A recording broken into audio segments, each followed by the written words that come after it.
Next వచ్చేసి ఇంకొక beautiful హారం అండి. లక్ష్మీదేవి హారం అండి. యాంటిక్ నక్షి పాలిష్ అండి, గోల్డ్ పాలిష్ కాదు. నక్షిలో గోల్డ్లో తీసుకుంటే ఎలాంటి ఆ ముద్రలు, ఆ ఫిల్లింగ్, కటింగ్ ఎలా ఉంటుందో అలాంటి కటింగ్లో డిజైన్ అండి. లక్ష్మీదేవి మొత్తం పైనుంచి కింది వరకు కూడా లక్ష్మీస్ వచ్చాయి. వాటికి సైడ్న మువ్వలు ఇచ్చారు. లాకెట్లో కూడా చాలా బాగుందండి. ఎలిఫెంట్స్ వచ్చాయి. ఎలిఫెంట్స్ రావడం అనేది లక్ష్మీదేవి ప్రతి దీపావళికి ప్రతి ఒక్కరు చేసే పూజలో ఎలిఫెంట్స్ కంపల్సరీ పెట్టుకుంటారు. ఎందుకంటే ఎలిఫెంట్ ఉండాలి అని అలాంటి ఫోటోనే తీసుకుంటారు. సో అలా ఎలిఫెంట్స్తో పాటు వచ్చిన డిజైన్ అండి. లోటస్ ఫ్లవర్లో లక్ష్మీదేవి అండి. కిందంతా కూడా గోల్డ్ బాల్స్.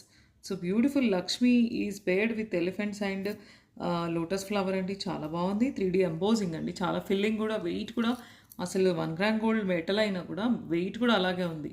మనకు మామూలుగా గోల్డ్లో 60 గ్రామ్స్ 70 గ్రామ్స్ అంటాం కదా, 1 గ్రామ్ గోల్డ్లో కూడా అంత అంటే వెయిట్లెస్ జ్యువెలరీ కాదు, మంచి వెయిట్తో ఉన్న జ్యువెలరీ అండి. చాలా బాగుంది. ఎందుకంటే 3D ఎంబోజింగ్ అన్నప్పుడు మనం మెటల్ ఫిల్ చేయాలి కాబట్టి ఆ డిజైన్ రావడానికి కోసము అంత సేమ్ వర్క్మ్యాన్షిప్ అంతా గోల్డ్ వర్క్మ్యాన్షిప్పే, బట్ మెటల్ అనేది వేరు. అది గోల్డ్, ఇది 1 గ్రామ్ గోల్డ్, అంతే డిఫరెన్స్ అండి. పైన వచ్చే కార్వింగ్ లైన్స్ కానీ ఆ ఫేస్ ముద్ర చెక్కడం కానీ అదంతా సేమ్ ఉంటుంది.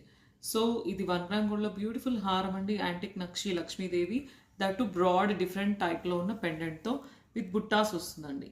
సో కంప్లీట్ సెట్ నచ్చితే కనుక స్క్రీన్ షాట్ తీసుకొని వాట్సాప్ చేయండి. కొన్ని లిమిటెడ్ పీసెస్ ఏనండి. ఇవాళ చూసిన ఐటమ్స్ అన్నీ కూడా లార్జ్ బల్క్ క్వాంటిటీ కాదండి, అన్నీ కూడా కొన్ని లిమిటెడ్ పీసెస్లోనే ఉన్నాయండి.